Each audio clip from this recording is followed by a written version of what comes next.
can just start talking whenever. You ready? Yeah. All right. Hello, my name is Jorge Cortez with Santa Barbara Evolution Landscape, and today we're working on a succulent installation and flagstone install with gravel. And right now, here Isaac, he's moving the flagstone, and we're gonna take it to the backyard right now. Ready? Yeah. All right.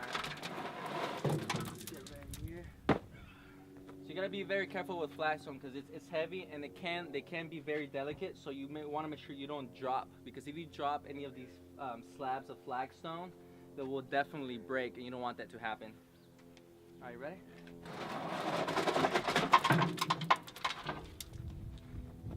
All right.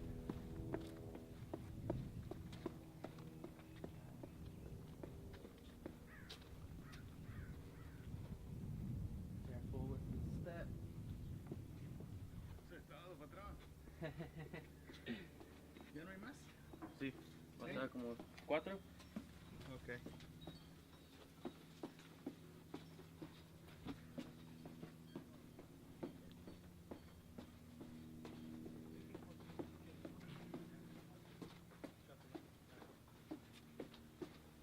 Excuse us. Thank you. Careful Careful with right the step here. here. This is tight squeeze here. Alright.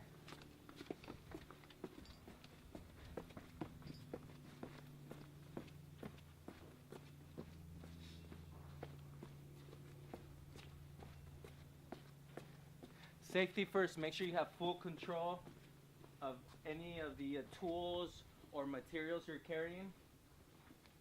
You don't want to break your fingers. All right. Put this side first. All right. And then pick it up. Perfect. All right. There we go. As you can see here,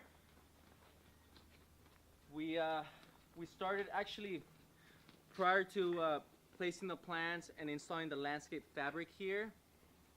There used to be a chicken coop here. So we demoed the chicken coop. There was a planter right in here. We removed that. We removed all the debris that was in here. We graded and cleared everything. And then what we did is we installed landscape fabric. And the reason we use landscape fabric is so when it rains, all the water filters through the fabric and it reaches the roots of the plants. Because if you use plastic, none of that water will filter through, and it will just pool on top of the plastic. And you want to make sure you're watering the soil so you have healthy soil, and if you have healthy soil, you will have healthy plants.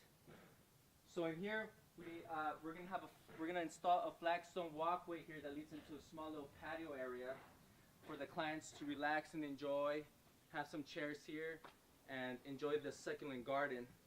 So we have various different types of succulents and agaves all the way around the perimeter.